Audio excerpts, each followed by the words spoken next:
Ok, donc bonjour à tous. Merci d'être venus à cette présentation. Donc vous êtes bien dans la bonne session où je vais vous faire des démonstrations d'attaque pour rebondir entre des environnements Active Directory et Azure AD et maintenant Entra ID. Pour me présenter rapidement, je m'appelle Clément Neutin, je travaille pour une entreprise qui s'appelle Tenable. J'ai rejoint Tenable suite à l'acquisition du logiciel dont vous avez sûrement entendu parler, donc Alcide. Aujourd'hui, je suis chercheur chez Tenable. Précédemment, j'étais pentester, donc j'ai eu l'occasion d'auditer et de faire des intrusions dans un certain nombre d'entreprises en France en tant que consultant puis en tant qu'interne. Donc aujourd'hui, ma spécialisation, c'est vraiment la sécurité des identités et en particulier sur les environnements Microsoft, donc évidemment Active Directory et aujourd'hui Entra ID. Vous trouvez bien sûr mes réseaux sociaux, mon LinkedIn, etc. si vous voulez échanger après la conférence avec plaisir. Et la présentation aujourd'hui, on aura de façon assez classique une introduction. Ensuite, je vous ferai trois premières présentations, trois premières démonstrations où je vous montrerai comment un attaquant peut rebondir d'un Active Directory compromis à Entra ID avec trois méthodes.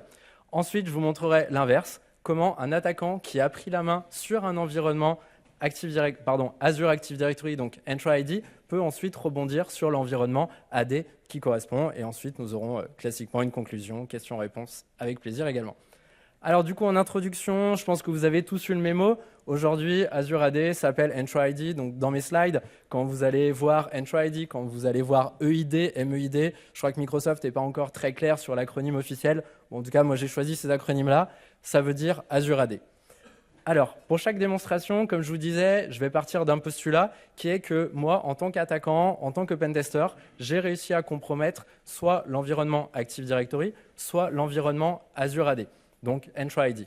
Donc pour ce faire, mon postulat, c'est de dire, OK, quand j'ai compromis l'AD, c'est que je suis passé domaine admin. Voilà, ce n'est pas forcément obligatoire, mais c'est mon postulat pour ces démonstrations. Et à l'opposé, quand j'ai compromis mon Entra ID, c'est que j'ai obtenu les privilèges de global admin. Alors, dans les démonstrations que je vais vous montrer aujourd'hui, je vais peut-être vous décevoir, je suis désolé, je ne vais rien vous montrer d'inédit. Voilà, pas de 0 day aujourd'hui, pas de trucs dont Microsoft n'est pas déjà au courant, mais des techniques quand même qui sont éprouvées et qui continuent de fonctionner. Je ne vais pas non plus vous montrer des trucs complètement obsolètes ou des trucs qui ont été corrigés par Microsoft entre-temps. Donc, c'est des techniques qui fonctionnent, qui ont été utilisées avec succès, notamment dans l'attaque Solorigate. Donc Microsoft a appelé Solorigate, que FireEye a appelé Sunburst, qui était l'attaque contre SolarWinds et un certain nombre d'autres entreprises. Donc les attaquants, lors de cette attaque, ont fait des techniques qui leur ont permis de passer de l'environnement AD à l'environnement cloud. Donc certaines techniques que je vais vous remontrer aujourd'hui. Évidemment, c'est une présentation sur des techniques et des outils offensifs. Ce sont des choses qui sont tout à fait illégales à partir du moment où vous les réalisez dans un environnement où vous n'avez pas les autorisations. Donc, vous pouvez vous amuser à faire ça dans votre propre environnement, dans votre propre tenant de test, mais bien sûr, ne faites pas ça dans votre entreprise ou contre n'importe quelle organisation si vous n'avez pas l'autorisation, peine d'amende, prison, etc. Je vous les passe. Alors, pour commencer, comme je vous disais, premier aspect, on va commencer par les attaques où on va passer de l'AD à Entra ID avec cette jolie image générée par une IA. Comme aujourd'hui, on génère tous des images par IA pour nos présentations. Je voulais juste le temps d'apprécier le nombre de mains et le nombre de doigts dont dispose le pirate dans cette image. Voilà. Mais c'est quand même un boulot assez efficace. Alors, la première démonstration, la première technique, ça va être via l'exploitation d'un compte hybride qui possède des privilèges dans Entra ID. Donc, par compte hybride, j'entends un compte qui est synchronisé entre l'AD et Entra ID. Donc, ça va vraiment être mon prérequis. Et c'est vrai que c'est tentant de se dire, OK, j'ai déjà mes domaines admin, j'embête déjà mes domaines admin on-prem, je leur dis, OK, vous devez avoir votre compte utilisateur normal, et en plus, vous devez avoir un compte ADM pour faire vos opérations de domaine admin. En fait, on a envie de dire, ce compte ADM, on va directement le synchroniser dans le cloud et c'est à ce compte-là auquel on va donner des privilèges global admin. Parce que souvent, on va se retrouver avec nos domaines admin qui vont être aussi global admin dans Entra ID. Alors ça, effectivement, ce n'est pas du tout une bonne idée parce que qu'est-ce qui va se passer? C'est que l'attaquant, une fois qu'il a compromis Active Directory, il va tout simplement resetter le mot de passe du compte privilégié. Ce mot de passe-là va être synchronisé dans le cloud via la fonctionnalité de password hashing, le PHS, et ensuite, l'attaquant n'a plus qu'à se connecter sur le compte avec le mot de passe qui a été synchronisé. Il y a une autre variante qui existe, donc là je ne vais pas vous la faire dans la démonstration, mais il faut l'avoir en tête, c'est aussi le fait de pouvoir voler le PRT. Donc le PRT, c'est le Primary Refresh Token, c'est le token d'authentification de l'utilisateur auprès du cloud. Si j'ai compromis le poste de travail, le poste d'administration de l'administrateur, je peux voler son PRT, et via son PRT, ensuite, je peux l'utiliser pour s'authentifier auprès de Entra ID, et ensuite, évidemment, de profiter de ses privilèges dans Entra ID. Donc ça, la démonstration que je vais vous faire, on va resetter un mot de passe on-prem, le mot de passe va être synchronisé via la fonctionnalité, et ensuite, on va l'utiliser dans le cloud. Donc techniquement, ce n'est pas très compliqué, hein, mais déjà, on va voir que ça permet de faire des choses assez intéressantes. Alors, en termes d'environnement, j'ai du coup un contrôleur de domaine, ici. Pour simplifier les choses, j'ai tout installé sur mon contrôleur de domaine, donc j'en ai qu'un seul, j'ai qu'un seul domaine, etc. J'ai qu'un seul tenant Entra ID. J'ai tout installé sur le contrôleur de domaine, donc j'ai mis Azure AD Connect, on va voir après, on va faire de la DFS, donc j'ai installé aussi ADFS dessus. Bien sûr, c'est des choses qu'il ne faut pas faire, mais là, ça permet de simplifier la démonstration. Ce que je vais vous montrer, c'est que le password hashing est bien activé. Donc là, quand je vais dans mon Entra ID, je vais voir mes paramètres Entra Connect, j'ai password hashing qui est effectivement activé. Donc là, ça veut dire que dès qu'il y a une modification de mot de passe côté AD, le mot de passe va être synchronisé, en tout cas le hash du mot de passe qui va être synchronisé avec le cloud.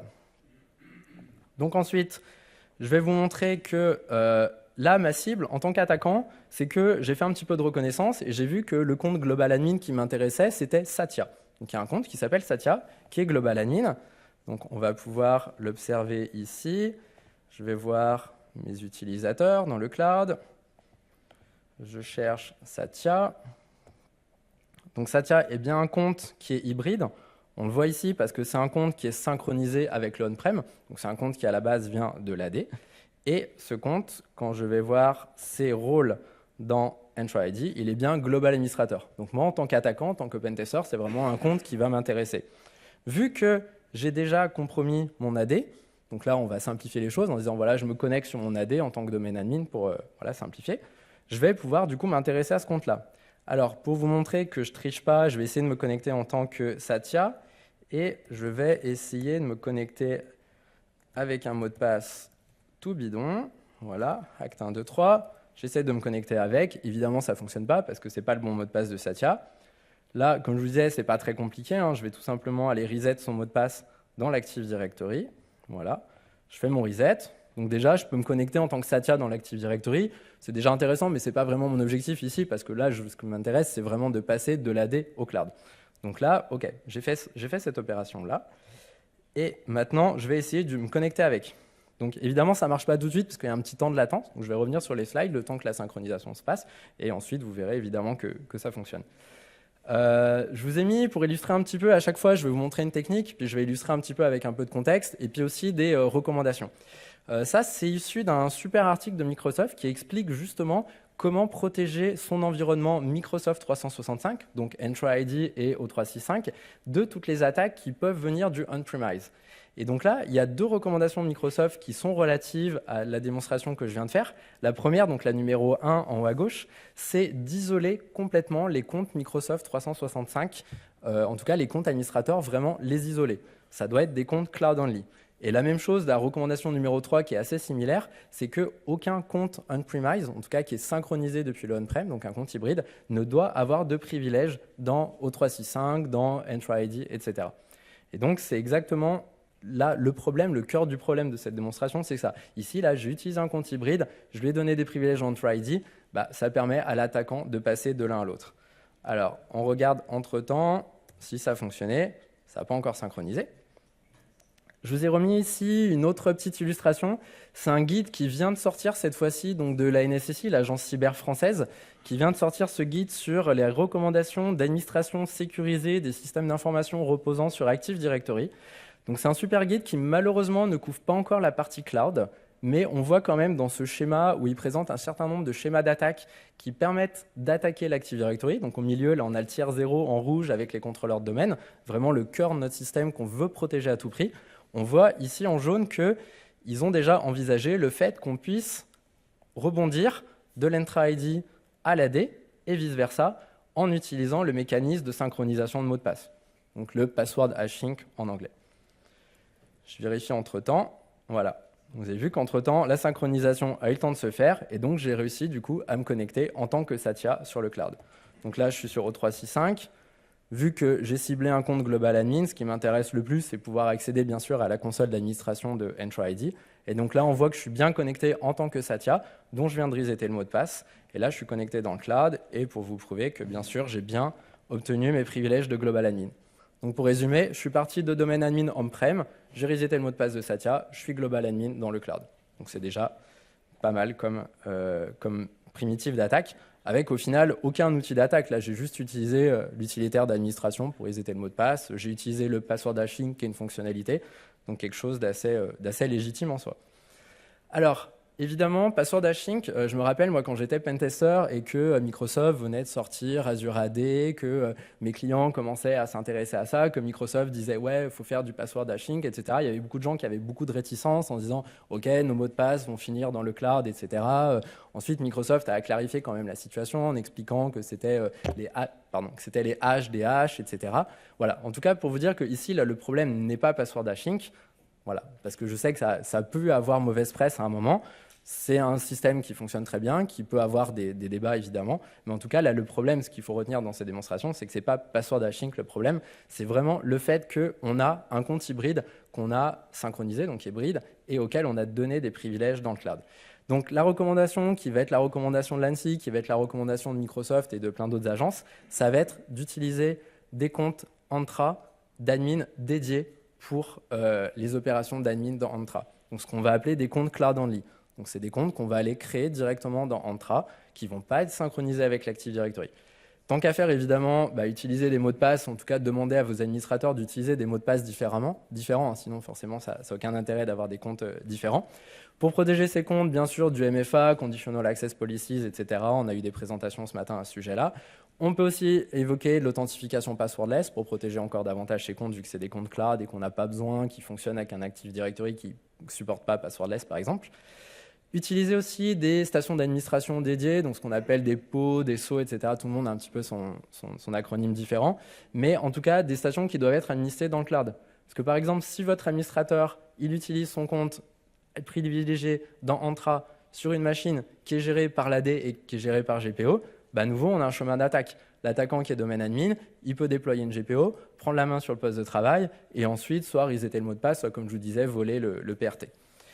Vous pouvez aussi utiliser un logiciel de cybersécurité que je ne vais pas nommer ou un autre concurrent évidemment, qui permet de scanner les comptes hybrides qui justement ont des privilèges dans Entra ID. Et aussi, ce qui est assez intéressant dans Entra ID, c'est que dans AD, on était assez restreint, on avait domaine admin, on avait les opérateurs, mais on savait qu'il ne faut pas vraiment les utiliser. Aujourd'hui, dans Entra ID, on a environ une centaine de rôles built-in. On peut aussi créer ces rôles custom. Donc normalement, il n'y a pas vraiment de raison de donner des droits de global admin à quelqu'un. Réfléchissez quand même, regardez parmi la centaine de rôles qui existent, voire créer des rôles custom si vous le souhaitez, avec juste les permissions dont vos administrateurs ont besoin pour effectuer leurs opérations quotidiennes. Donc bien sûr, ça ne va pas empêcher cette attaque-là, mais ça permet en tout cas de limiter l'impact d'une telle compromission. Ok, donc ça c'était la première démonstration, donc sur déjà une première technique de compromission et de rebond. La deuxième démonstration, ça va s'appliquer pour les environnements qui ont encore du ADFS.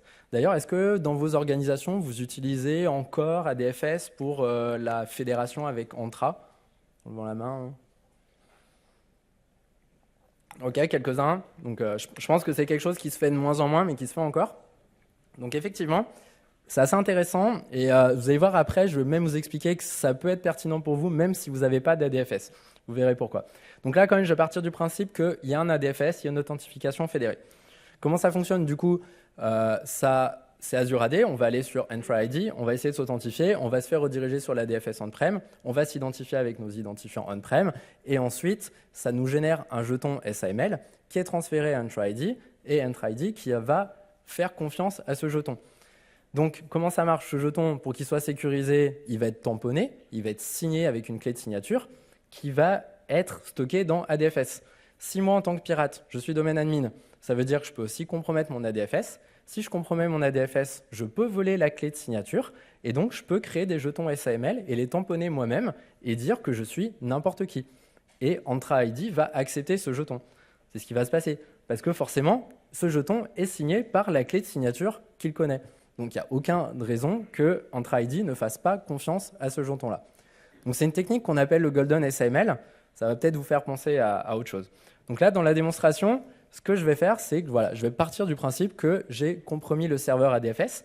Il y a aussi moyen de voler ce certificat de signature à distance. Ça peut être intéressant pour les pirates quand on sait par exemple que le serveur ADFS est très bien surveillé par un EDR ou un antivirus. On va éviter d'aller exécuter nos outils d'attaque directement sur le serveur ADFS. Donc il y a des techniques qui existent pour faire cette récupération à distance, même si là du coup pour la démonstration, pour que ce soit plus simple, je vais le faire directement sur le serveur ADFS. Donc je vole la clé de signature, je forge un jeton, je présente ce jeton forgé à Entra ID avec l'identité de qui je veux, et donc tant qu'à faire un global admin dans le cloud, et je passe global admin. Alors, comme je vous disais, j'ai tout installé sur mon contrôleur domaine. Évidemment, il ne faut pas faire ça. Donc là, on voit que j'ai mon ADFS qui est installé sur mon contrôleur de domaine. Ce que je vais utiliser, je vais aussi vous prouver que le domaine est bien fédéré. Donc là, je me connecte avec Satya ou avec mon compte de démonstration. Donc là, pour vous montrer, quand on a un domaine fédéré, ça se présente comme ça. Quand là, je suis dans mon interface IntraConnect, tout à l'heure, on voyait le password hashing qui était ici. Là, on a la fédération ici, et on voit que la fédération est activée avec un domaine. Donc là, ça veut dire que quand quelqu'un essaie de s'authentifier avec ce domaine-là, en fait, ce n'est pas Entra ID qui va gérer l'authentification, il va la déléguer au ADFS on-prem. Donc, comme je vous disais tout à l'heure, je me connecte directement sur le DC, c'est vraiment mon postulat de départ, en disant « Ok, je suis passé domaine admin ». Là, je vais utiliser un utilitaire d'attaque qui s'appelle AAD Internals, qui a été développé par un super chercheur en sécurité. Et j'utilise un certain commandlet qui va servir, vous voyez sur le bureau, là, on va voir apparaître deux fichiers PFX qui contiennent du coup les clés privées de chiffrement et de signature des jetons SAML. Donc, tout simplement, j'ai lancé mon commandlet, ça a fait plein de trucs super intéressants, je ne vais pas rentrer dans les détails, mais en tout cas, ça m'a récupéré mes clés de signature. Ensuite, qu'est-ce que je vais faire ? Je vais devoir du coup attaquer un certain compte sur le cloud. Donc à nouveau, je vais m'attaquer au pauvre Satya, parce qu'évidemment, j'ai fait ma reconnaissance, j'ai vu qu'il était global admin, etc. J'ai besoin d'une certaine information pour m'authentifier à la place de Satya, j'ai besoin de son immutable ID. Donc l'immutable ID, très simplement, c'est un identifiant unique qui est le même entre le compte côté AD et le compte côté Entra ID, c'est ce qui permet de faire le lien entre les deux. Donc j'ai besoin de son immutable ID, donc je suis allé le récupérer, donc QYG, etc. Donc ça, c'est une information que n'importe qui peut aller récupérer dans l'Active Directory, il n'y a pas besoin d'être domaine admin, c'est accessible à n'importe qui. Et ensuite, j'utilise donc à nouveau AAD Internals, et qu'est-ce que je vais lui dire ? Je vais lui dire que je souhaite usurper l'identité de Satya, Satya qui est identifié par son immutable ID, donc j'ai récupéré précédemment, et je vais lui dire d'utiliser la clé de signature que j'ai préalablement dérobée.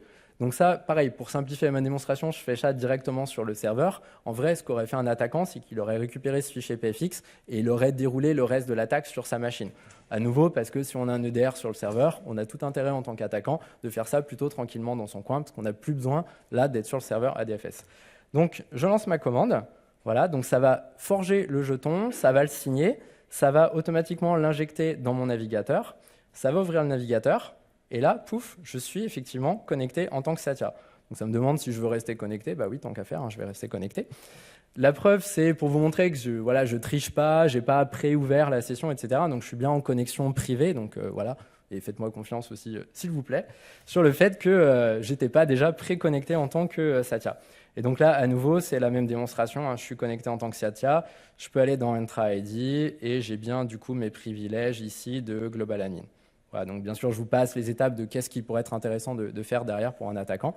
Mais en tout cas, à nouveau, j'ai réussi mon objectif qui était de rebondir de mon Active Directory à mon Entra ID. Alors, à nouveau, un petit schéma. Donc ça, c'est une illustration qui vient de Solorigate, donc Microsoft à nouveau, pour vous montrer, comme je vous disais, que les attaquants, lors de l'attaque Solorigate, ont fait exactement cette chose-là.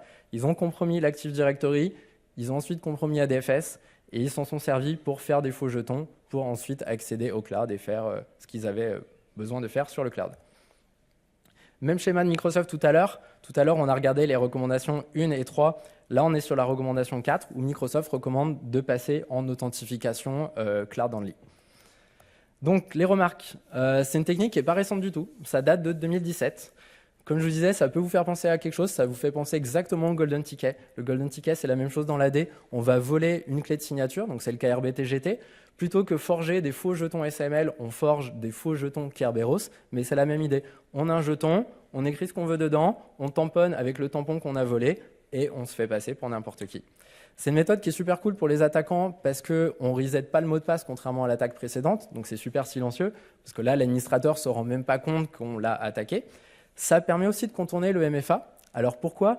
Parce que quand on délègue comme ça l'authentification à ADFS, Azure AD, Entra ID, pardon, je vais y arriver, Entra ID fait confiance à ADFS pour le MFA. Et donc le MFA, dans le jeton SAML qui est retourné, il y a le fait qu'on a fait une authentification MFA.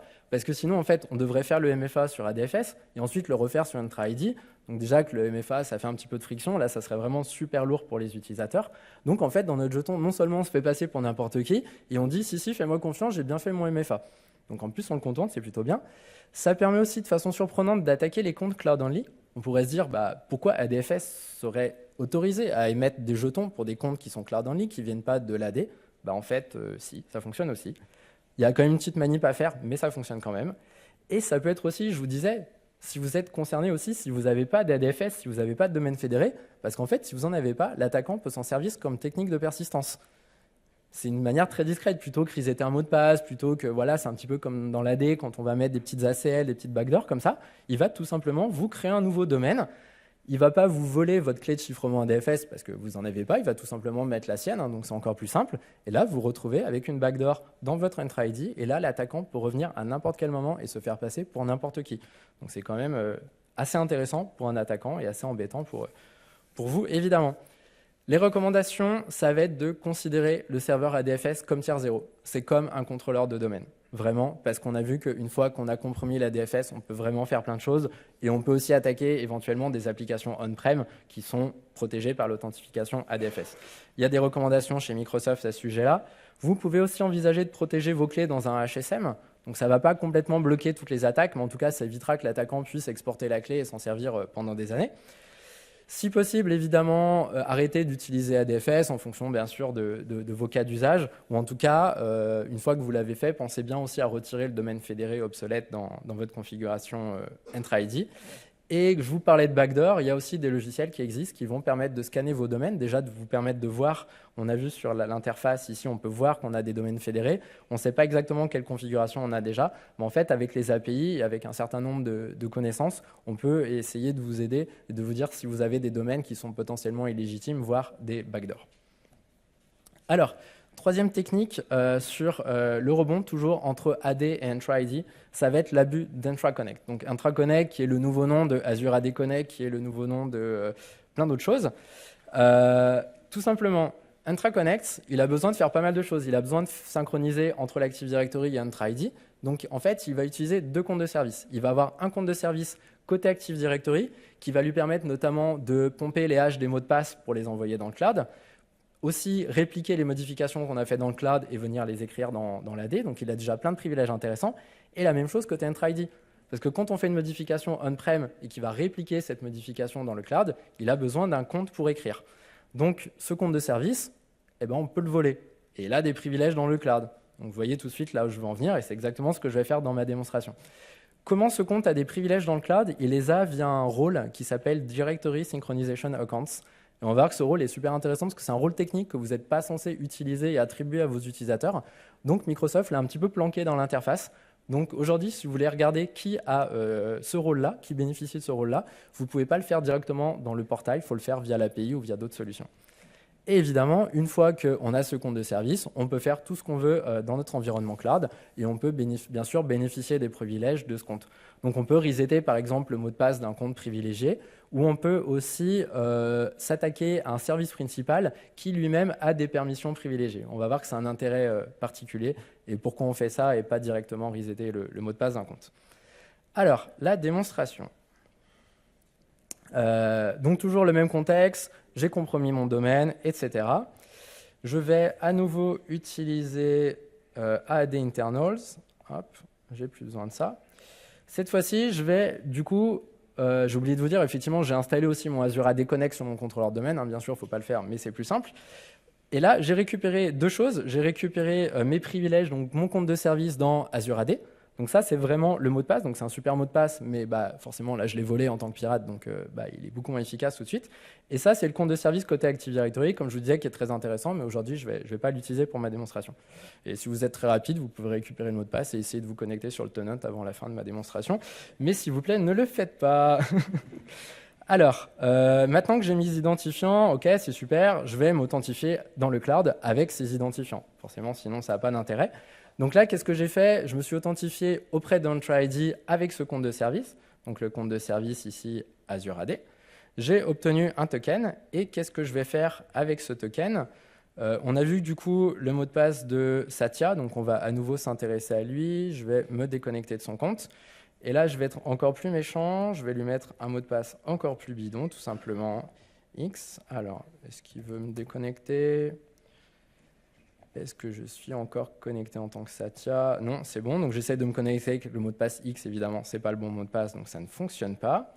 Et je vais avoir besoin à nouveau d'une information en tant qu'attaquant. J'ai besoin de l'object ID de Satya. Donc, comme tout à l'heure, je suis allé récupérer son immutable ID. Cette fois-ci, pour cette attaque-là, j'ai besoin de son object ID. Donc, pareil, n'importe qui peut accéder à cette information, récupérer l'object ID. Donc, j'ai ma cible, j'ai son object ID. J'ai du coup un jeton qui va bien. Je vais récupérer à nouveau une petite commandelette qui va bien. Et c'est là où vous voyez que j'ai récupéré mon object ID ici. Là, le 4B, D, etc., c'est le même qu'ici. Donc, c'est de cette manière-là que je vais désigner ma cible. Et je vais lui dire de lui mettre comme mot de passe X. Voilà, super mot de passe.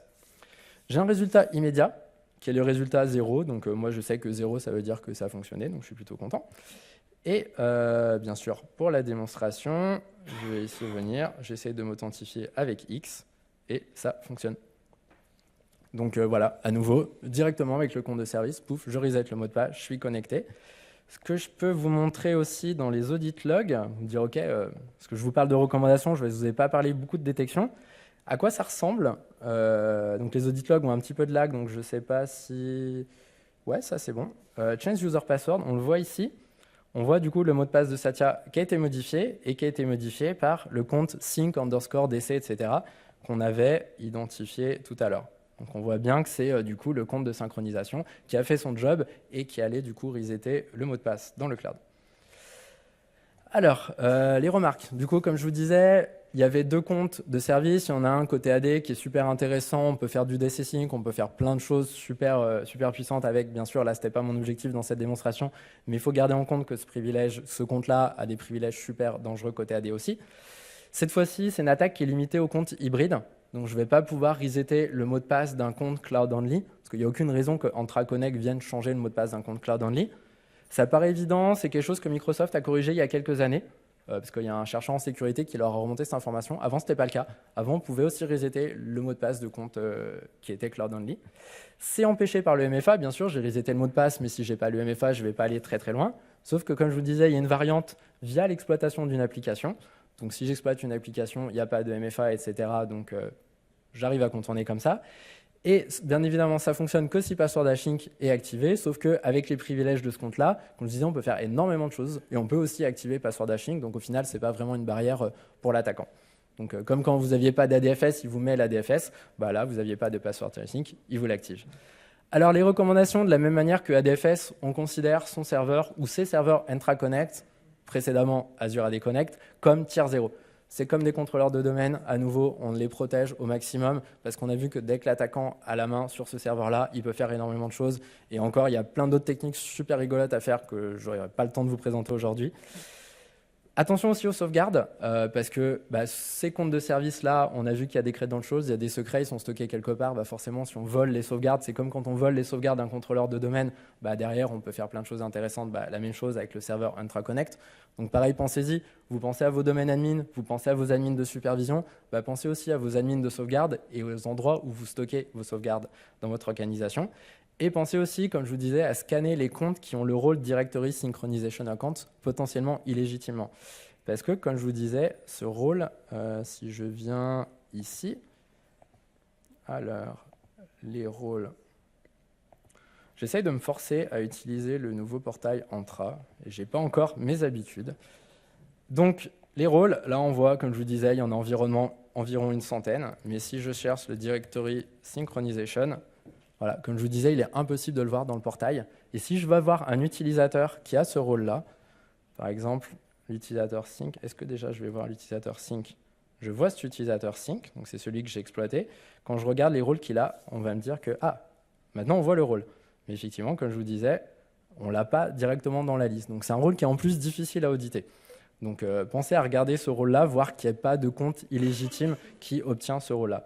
Mais je suis content de voir que déjà, il est moins masqué que précédemment, ce qui est une bonne chose. Alors, je vous ai déjà fait 3 démonstrations où, pour rappel, donc je suis passé de l'AD, je suis passé de Entra ID.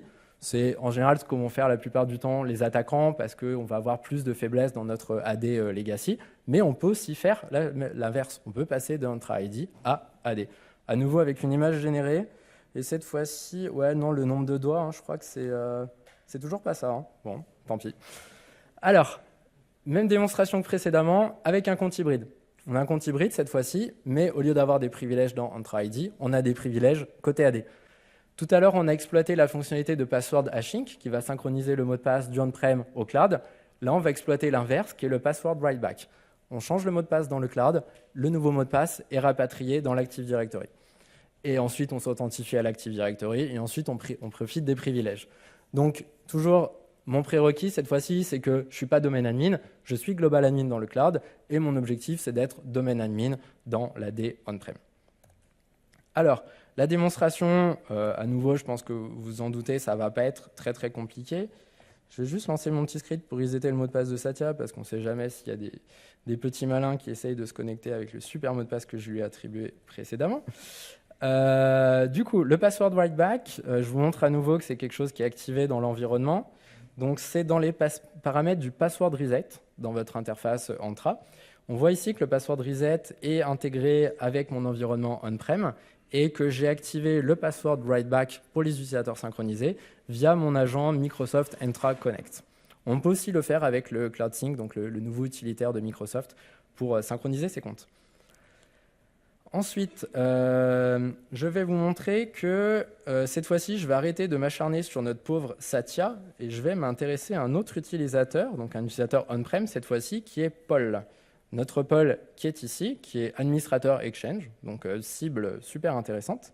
Je vais essayer de me connecter en tant que Paul et comme je vous disais, mon objectif, ça va être de me connecter avec ce mot de passe-là. Donc pareil, pour vous montrer que je ne triche pas, je copie-colle le mot de passe, j'essaie de me connecter avec le compte, son mot de passe n'est pas hacked123.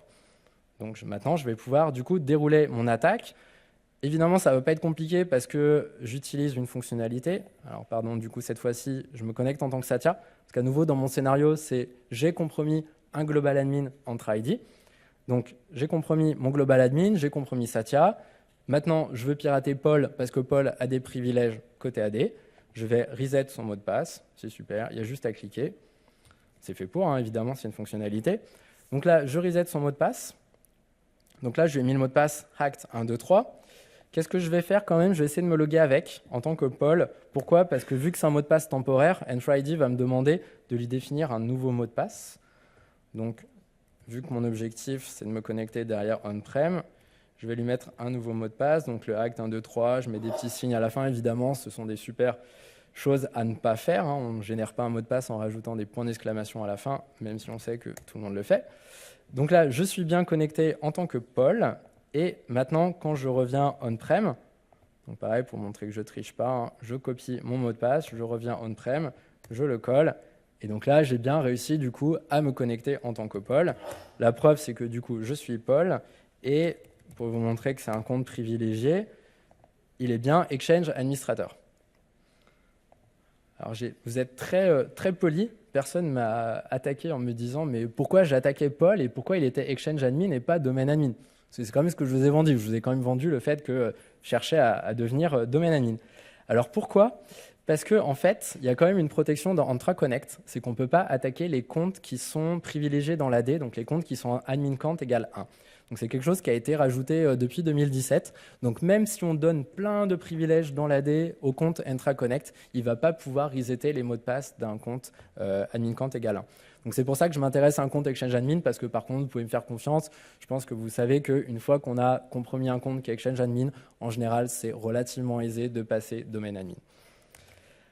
Alors, pour revenir sur mes slides, du coup, le password write-back, je vous ai montré ce que ça donnait côté Entra-Connect. Vous avez aussi le même paramètre côté, côté Entra-ID et vous avez le même paramètre côté Entra-Connect. Donc, c'est quelque chose qui n'est pas forcément activé, mais qui peut l'être dans pas mal d'environnements, en particulier quand on a activé le Self-Service Password Reset, donc le SSPR, qui est le portail de Entra, qui permet aux utilisateurs de resetter leur mot de passe. On retrouve aussi le même schéma de l'ANSI. Tout à l'heure, on a vu le password hashing. Là, la fonctionnalité qu'on a exploitée, c'est le password write-back. Et donc, du coup, comme je vous disais, le password write-back, si vous vous demandez si c'est activé dans votre environnement, maintenant, vous savez comment vérifier. Et en tout cas, si vous avez le self-service password reset, c'est quelque chose qui a très probablement activé dans votre environnement. Les recommandations, c'est la même recommandation que pour l'autre démonstration vice-versa. C'est que du coup, on utilise des comptes d'administration AD dédiés et on ne les synchronise pas avec notre cloud. Donc, on administre notre AD avec des comptes AD pas synchronisés et vice-versa. Donc, des comptes non hybrides. Et d'ailleurs, c'est pour ça que dans Entra-Connect, il y a un paramètre qui exclut de la synchronisation par défaut tous ces comptes qui sont privilégiés côté AD. Donc, évidemment, évitez de faire sauter ce paramètre-là. Il y a une bonne raison pour laquelle Microsoft l'a mis en œuvre et c'est en tout cas en partie celle-ci. Et vous pouvez aussi évidemment utiliser un logiciel qui va scanner votre environnement pour identifier les comptes qui éventuellement ne respecteraient pas cette règle-là. Je pense que vous commencez à comprendre le gimmick. La deuxième démonstration qui permet de passer du cloud à l'AD, c'est l'abus d'Intune. Donc je vais pas faire la démonstration live parce que ça prend un petit peu de temps. Je vais abuser. Dans mon exemple, j'ai utilisé Intune, mais ça pourrait être n'importe quel autre MDM ou ça pourrait être n'importe quel autre système de supervision, de déploiement de packages, comme SolarWinds, comme Atera, comme toutes ces solutions qui permettent d'administrer les postes. Comment ça fonctionne? Je suis Global Admin dans le cloud. Donc en fait, je suis directement admin côté Intune. Donc je peux faire ce que je veux. Notamment, il y a une fonctionnalité dans Intune où on peut gérer des paramètres un petit peu comme avec les GPO, mais on peut aussi déployer des logiciels, déployer des scripts sur les postes de travail.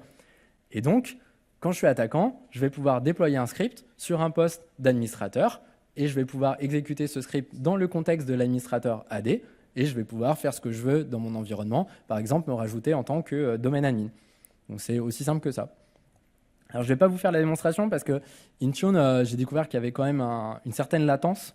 Donc en fait, quand on déploie notre script dans Intune, le temps que la machine récupère le script, l'exécute, etc., ça peut prendre plusieurs heures. Je vais juste quand même vous montrer où est-ce qu'on peut voir ceci. Donc là, vous voyez que je suis connecté en tant que Satya. Je me connecte. Satya. Et donc là, ça ressemble au Entra Admin Center, mais là, je suis bien dans le Intune Admin Center, auquel j'ai accès parce que je suis Global Admin. On voit que j'ai les devices. Donc dans mon environnement ici, j'ai juste un Windows, mais je suppose que chez vous, vous avez beaucoup plus de devices si vous utilisez Intune. Là, j'ai un device et ici, on a une fonctionnalité de script où on peut du coup créer un script. Alors là, il ne me permet pas. Ici, tchouk. Là, je crée un script. Je dis que OK, je cible les Windows. Je lui donne un nom. Je vais chercher mon script. Donc là, par exemple, j'ai fait un script vraiment très grossier, mais qui va ajouter quelqu'un dans le groupe domaine administrateur. Voilà, super script PowerShell qui ressemble même plus à un script batch. Et j'exécute ce script dans le contexte de l'utilisateur. Parce que bien sûr, je ne veux pas que mon script s'exécute en tant que l'ordinateur de l'utilisateur, je veux qu'il s'exécute avec ses privilèges de domaine admin. J'enlève la signature, parce que je n'ai pas envie de signer mon script et de m'embêter. Je l'assigne soit à un ordinateur en particulier, si j'ai fait ma reconnaissance, soit si je suis vraiment un attaquant très bourrin, je mets Add All Device, j'active, etc. Et ensuite, il n'y a plus qu'à attendre que ça morde. Voilà. Donc ça, c'est vraiment valable pour tous les systèmes de MDM ou de déploiement de packages, etc. Évidemment, c'est quelque chose qui est tout à fait possible. Et c'est aussi pour ça, tout à l'heure, je vous disais qu'il ne faut pas du coup manager vos stations d'administration cloud via votre AD, parce que ce genre de choses peut se produire. Là, vice-versa, on n'administre pas ces stations d'administration AD via une solution cloud. Donc voilà, évitez ça sur vos postes d'administration, ou en tout cas, c'est la même chose que quand l'ANSI vous dit qu'il ne faut pas d'antivirus ou pas d'agent d'EDR sur vos contrôleurs de domaine, ou alors à la rigueur, c'est que vous avez une deuxième console antivirus ou une deuxième console EDR qui est gérée par vos admins AD uniquement pour le périmètre du tiers 0, vous pouvez par exemple appliquer ce genre de solution également, si tant est que c'est possible. Et la dernière démonstration sur le rebond, cette fois-ci, on va faire du Azure. Depuis le début, on fait de l'Azure AD, donc du Entra ID. Là, on va faire un petit peu d'Azure et on va partir du principe que j'ai compromis un compte global admin et que j'ai un contrôleur de domaine qui est hébergé dans Azure. Qu'est-ce qui se passe? C'est que dans Azure, il y a une fonctionnalité de secours qui permet en fait à un global admin de récupérer la main sur toutes les souscriptions. C'est quelque chose qui permet de rattraper une souscription si on a perdu les mots de passe, si les administrateurs ont quitté l'entreprise, etc. À n'importe quel moment, un global admin peut se donner les droits sur toutes les souscriptions Azure rattachées au tenant. Évidemment, une fois que j'ai tous les droits sur la souscription que je veux, je peux me rajouter un rôle. Je me rajoute tant qu'à faire le rôle Virtual Machine Contributor. Et c'est un rôle qui est super intéressant parce qu'il permet d'exécuter des commandes sur la machine. Et donc là, si en plus j'ai beaucoup de chance et que la machine en question, c'est un contrôleur de domaine qui est dans Azure, évidemment, vous avez tout de suite fait le lien. J'exécute des commandes sur un contrôleur de domaine, effectivement, je suis domaine admin. Une autre variante aussi, c'est que si j'ai accès au storage du contrôleur de domaine, je peux récupérer son disque. Dans le disque, il y a la base de données de l'AD, le ntds.dit. Et une fois que j'ai mon ntds.dit, j'ai tous les secrets de l'AD, donc je peux faire vraiment tout ce que je veux. Alors, la démonstration. À nouveau, je passe par Satya. Donc là, je pars du principe que c'est le compte que j'ai compromis. Et pour vous montrer, au début, là, j'accède donc dans Azure, j'accède aux souscriptions et on voit que Satya, il a beau être global admin, il a accès à aucune souscription parce que c'est pas son job, il n'est pas admin, il n'est pas admin 6 Azure. Ce que va faire Satya, c'est qu'il va aller dans Entra et il va aller, hop, ici, donc là, je suis sur mon page, et ici, petit onglet Properties. Voilà, il y a quelques informations sur mon tenant Azure AD. Et là, il y a un petit truc qui est planqué en bas. C'est cette case-là. Access Management for Azure Resources, qui n'est pas activé par défaut. Donc, je vais activer la case. Donc, effectivement, ça nous dit clairement ce que ça va faire. Ça prend un petit peu de temps à s'activer. Il faut que je fasse une déconnexion, une reconnexion pour être sûr de bien récupérer les droits. Je récupère mes super mots de passe. Hop, Satya est ici. Ouais, c'est vrai qu'en plus, je l'ai directement. Voilà, je reste connecté. Donc là, c'est vraiment pour que Azure me récupère mes droits. Et maintenant, quand je vais dans le Azure Portal, en tant que Satya, je vais dans ma souscription. Je refresh. Voilà, donc ça prend un petit peu de temps, le temps que ça se propage. Là, déjà, je vois ma souscription. Donc là, on voit déjà que j'ai réussi à élever mes droits. Avant, je ne voyais rien. Maintenant, je vois ma souscription. Ici, dans l'IAM, qu'est-ce que je vois? Je vois que j'ai un rôle particulier qui est le User Access Administrator, qui me donne en soi aucun droit, mais qui me donne le droit de me donner tous les droits. Donc, franchement, je prends. Alors, vraiment, par contre, je veux m'intéresser quand même à la machine. Virtual Machine Contributor. Je vais me donner le droit à moi-même tant qu'à faire. Un petit peu égoïste, mais pareil, je prends. Voilà, je me donne le droit. Ça mouline un petit peu à nouveau. Je vais faire une petite déco reco aussi. C'est vrai que sous Windows, on avait pris l'habitude de redémarrer, etc. Mais même dans l'AD, quand on se donne des droits, etc., on ferme sa session, on réouvre sa session pour rafraîchir son jeton Kerberos. Là, il y a un petit peu le même mécanisme dans Azure. Je retourne dans ma souscription maintenant que je me suis reconnecté. Bien sûr, j'avais fait ma reconnaissance avant et vraiment, coup de chance, j'ai un contrôleur de domaine dans cet environnement. C'est le même que j'ai utilisé pour mes démonstrations d'avant. Et là, il y a cette fonctionnalité Run Command ici. Donc là, je peux exécuter des commandes, par exemple ipconfig. Donc voilà.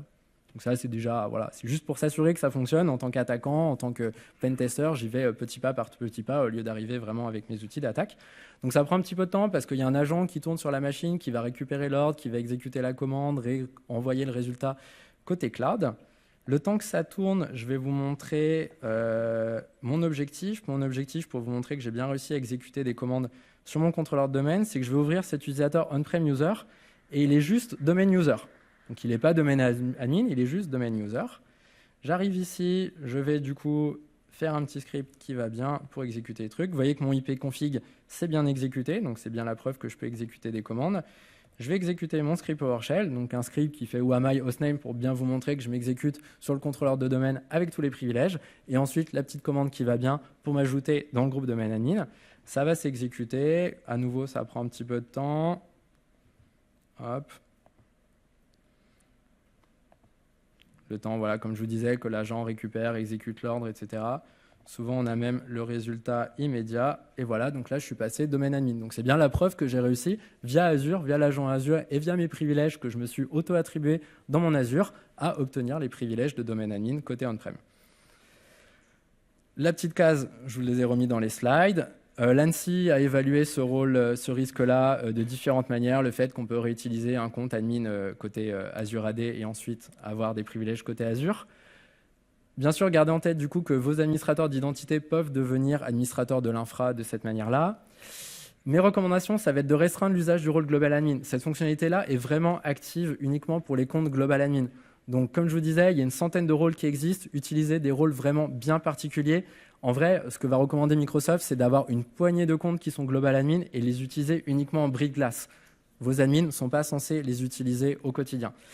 Surveillez les rôles, les attributions de ce rôle-là. Si vous avez un SIEM, etc., que vous surveillez vos rôles IAM dans Azure, regardez quand ce compte-là, ce rôle-là est activé. Ça veut dire que quelqu'un s'est potentiellement attribué des droits de cette manière-là. D'ailleurs, c'est un rôle qui est attribué pas niveau souscription. Je vous l'ai montré niveau souscription, mais c'est niveau racine du tenant. Et pourquoi pas, évidemment, si vous voulez héberger des contrôleurs de domaine dans le cloud, dans Azure, vous pouvez aussi envisager d'avoir un tenant Azure dédié pour bien le sécuriser et bien segmenter les rôles dans l'entreprise. En conclusion, le message que je voulais vous faire passer, c'est que je sais d'expérience dans mon travail, dans le produit sur lequel je travaille, que négliger son AD legacy, parce que c'est tentant, c'est très difficile de sécuriser son AD. On peut se dire, OK, j'arrive pas à sécuriser mon AD, mais c'est pas grave, je vais bien faire les choses dans le cloud, je vais bien faire les choses dans Entra ID, et OK, mon AD, il est pas top, mais bon, on fait avec. Mais en fait, c'est aussi mettre en danger votre Entra ID tout neuf. Dès qu'on a des mécanismes d'hybridation, de synchronisation, etc., donc, ce n'est pas parce qu'on est passé sur Entra ID, qu'on a déployé tous nos efforts sur Entra ID, qu'on doit se mettre à ignorer son AD legacy, et bien sûr, vice-versa. Cette présentation n'est pas exhaustive. J'aurais aimé vous présenter plein de trucs, plein de démonstrations, plein de techniques, etc. Vous pouvez, bien sûr, appliquer les recommandations que je vous donne, mais malheureusement, ça ne sera pas exhaustif. Ça sera déjà un bon début, mais ça ne sera pas exhaustif pour se prémunir contre toutes les attaques. Un EDR, c'est très bien. On entend souvent nos clients dire oui, on a un EDR, etc. J'espère vous avoir convaincu qu'un certain nombre des actions que j'ai réalisées auraient pu être détectées, voire bloquées par un EDR, évidemment, dès que j'exécute des outils d'attaque, etc. sur les postes. Mais il y a aussi plein de trucs que je fais via mon poste d'attaquant ou directement entre moi et Entra. Et là, forcément, vous n'avez pas votre EDR déployé chez Microsoft sur les serveurs Entra. Donc, vous n'avez aucune visibilité ou aucun moyen de bloquer ça avec un EDR. Et évidemment, pensez toujours au chemin d'attaque. C'est vraiment un motto pour nous, pentesters, attaquants. C'est les chemins d'attaque, c'est les chemins directs. Vous avez votre liste des top 10 assets que vous voulez protéger dans votre organisation. Protégez-les directement et aussi réfléchissez comment un attaquant pourrait rebondir directement, indirectement. Comme on a vu tout à l'heure, au lieu de resetter directement un mot de passe, on va prendre le contrôle sur une application, etc. Et de là, on va grenouiller jusqu'à atteindre notre objectif.